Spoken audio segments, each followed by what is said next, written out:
The U.S. Navy is warning of retaliatory strikes from the Iran-backed Houthi group. This comes after the U.S. and coalition forces launched strikes in Yemen. They hit over 60 targets and more than a dozen sites. The military response follows 27 Houthi attacks in the Red Sea since November, putting the global and U.S. economies at risk. Houthi leaders say they've been targeting ships to support Palestinians during the war between Israel and Hamas. Charlie D'Agata leads off our coverage from Tel Aviv.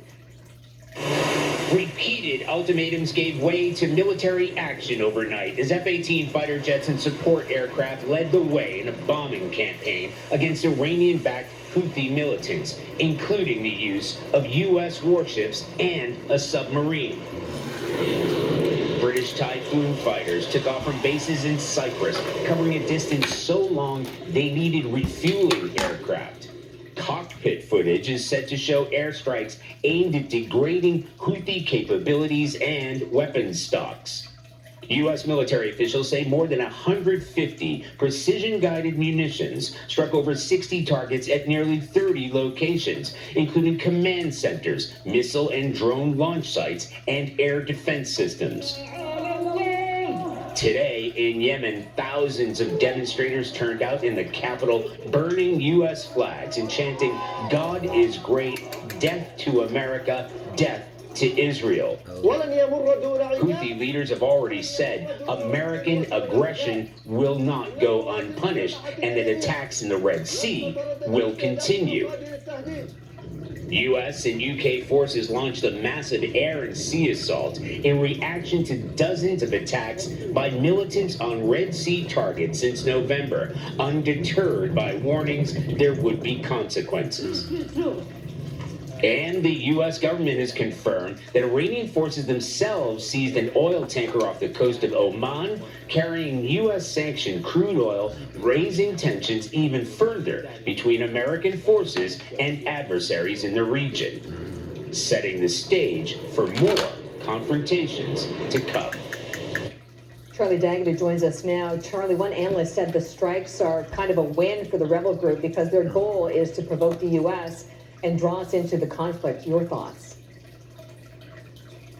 Well, Catherine, on one level, it's self-evident that that has already happened. And this is pretty significant. You know, 150 guided munitions fired at Houthi targets inside Yemen. I think the question now will be whether the Houthis are going to strike back and retaliate as they said they would. There's one ballistic missile that was sent into those Red Sea shipping lanes today.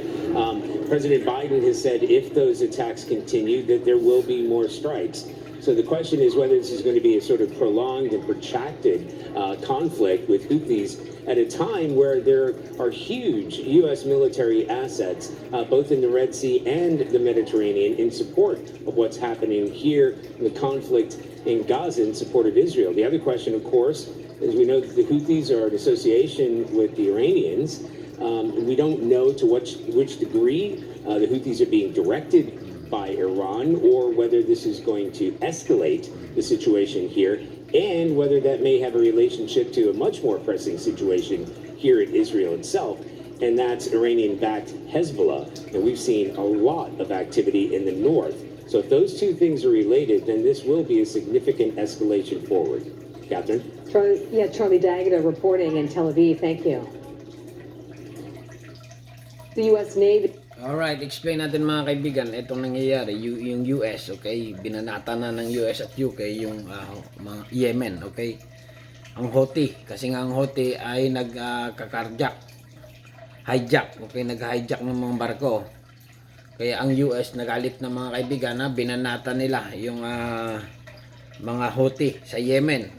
Pero ang Yemen mga kaibigan, yung mga tao sa Yemen ay nagrarally, okay? Nagprotesta sa ginawa ng US at UK na binanatan nga ng UK at US yung Houthi, okay? Kasi bansa ng Yemen yan eh. Ginano ng missile, okay? Pinapatakan ng missile, binanatan ng US kasi nga nainis ng US kasi nga karjak, ha? Mapapansin nyo mga kaibigan, yung mga balita before na yung barko nga na inakalang Israel ship, yung pala ay pagmayari ng Japan, okay? Kinarjak hijack o in-hijack ng Houthi.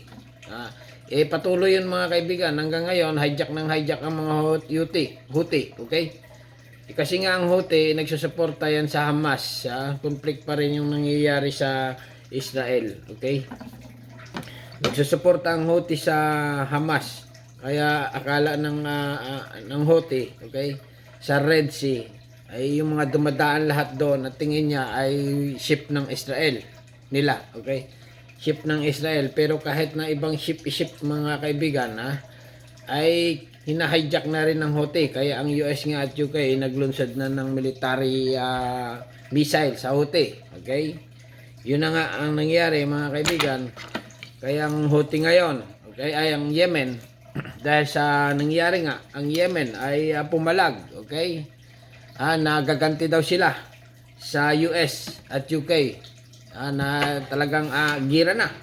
Okay? Yun ang mga balita ngayon. Na ito na nga, Yemen at versus Amerika na ang napapalaban. Pero yung Israel at saka Israel at Hamas ay tuloy-tuloy lang mga kaibigan. Pinupulbos pa rin hanggang ngayon yung Hamas. Okay? Pero yung tensyon sa Pilipinas at China ay natiling level pa lang. Ganun pa lang. Okay? Yan ang nangyayaring news ngayon sa mundo. Okay?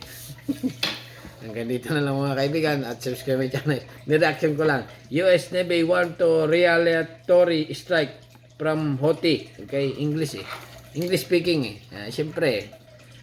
Okay? Na nagte-trending nga ngayon mga kaibigan dahil nga inabang-abangan ng sambayanan yung palitan ng putok or talagang makakaganti nga ba talaga ng ang Houthi, ang Yemen dito sa Amerika. Okay? Kasi nga nagbanta ang Yemen na babanatan daw nila yung mga military forces ng Amerika. Ganon. Okay? Gira na. Okay? Nag-ano na rin sila nag-declare na rin na talagang matindi na ito. Gira na nga. Bahala na sila. Pero yun na nga, nagte-trending ngayon. New satellites image. Talagang ibang klase. Yung nangyari naman sa Russia at Ukraine ay tuloy-tuloy pa rin hanggang ngayon. Pero hindi na nanalo ang Russia kasi nga tinatalo ng Ukraine. Samantalang naman mga kaibigan, itong Taiwan ngayon ay tuloy na yung nila, eleksyon. Tapos na. Nakakala ng iba ay pipigilan ng China. Kasi nga, siyempre, Amerika nandoon. Gira na nga mga kaibigan. Pero dito, balik lang tayo dito sa Houthi. Yemen. Kasi nga, itong Houthi ng mga kaibigan, nakikisaw-saw sa gira sa Israel. Nang hijack. Kaya ayan, napala ngayon nila. Binanatan sila ng Amerika. Alright? Yan lang mga kaibigan ng aking reaction video. At bahala na kayo. Subscribe channel. Don't forget, comment. Thank you. Bye-bye.